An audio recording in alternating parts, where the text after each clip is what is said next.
দেশে ডেঙ্গু আক্রান্ত রোগীর প্রায় অর্ধেকই বরিশাল বিভাগের। এর মধ্যে মারা গেছেন ৮ জন। মশক নিধনের উদ্যোগ না থাকায় বেশি আক্রান্ত হচ্ছেন গ্রামের মানুষ। এদিকে ডেঙ্গুর হটস্পট বরগুনায় বাসাবাড়িতে ব্যবহারের জন্য জমিয়ে রাখা পানিতে এডিসের লার্ভা খুঁজে পেয়েছে আইইডিসিআর। ডাক্তাররা বলছেন, চিকিৎসা দিয়ে ডেঙ্গু প্রতিরোধ সম্ভব নয়, ব্যবস্থা নিতে হবে মশার বংশ বিস্তার প্রতিরোধে। বৃষ্টিপাতের সাথে পাল্লা দিয়ে বাড়ছে ডেঙ্গু আক্রান্ত রোগী। চলতি বছর দেশে শনাক্ত রোগীর প্রায় অর্ধেকই বরিশাল বিভাগের। ৬ জেলার মধ্যে হটস্পট বরগুনা। জেলা শহরগুলোর হাসপাতালেও বাড়ছে ডেঙ্গু রোগীর ভিড়। জীবন ঝুঁকিতে থাকা রোগীদের পাঠানো হচ্ছে বরিশাল শের-ই-বাংলা মেডিকেলে, কিন্তু শয্যা সংকট থাকায় মেঝেতেও চিকিৎসা নিচ্ছেন অনেকে।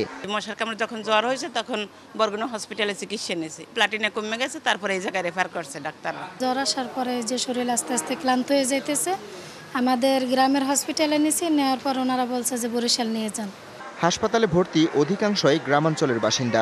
সব মশার বিরুদ্ধে সুরক্ষা দিতে এলো বসুন্ধরা এক্সট্রিম অ্যারোসল, মশার বিরুদ্ধে এক্সট্রিম সুরক্ষা। ডেঙ্গু প্রতিরোধে চিকিৎসকরা এডিস মশার বংশবিস্তার থামানোর পরামর্শ দিলেও আক্রান্তরা বলছেন, মশক নিধনে উদ্যোগ নেই স্থানীয় প্রশাসনের।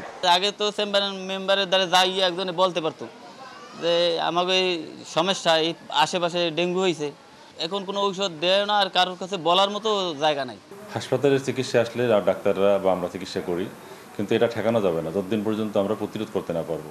মশায় কামড়ালে ডেঙ্গু হতেই পারে, সে কারণে সবার আগে মশার বংশবিস্তারকে রোধ করতে হবে। এদিকে বরগুনায় ডেঙ্গু বৃদ্ধির কারণ অনুসন্ধানে কাজ করছে আইইডিসিআর। বাসাবাড়িতে জমিয়ে রাখা বৃষ্টির পানিতে মিলেছে মশার লার্ভা। আইইডিসিআর জমা পানিতে লার্ভার অস্তিত্ব, এডিস মশার লার্ভা খুঁজে পেয়েছে, যে এখানে ড্রামে পানি সংগ্রহ করে রাখে সবাই বাসায়, সেটা একটা বড় সোর্স, এটা তারা মনে করছে।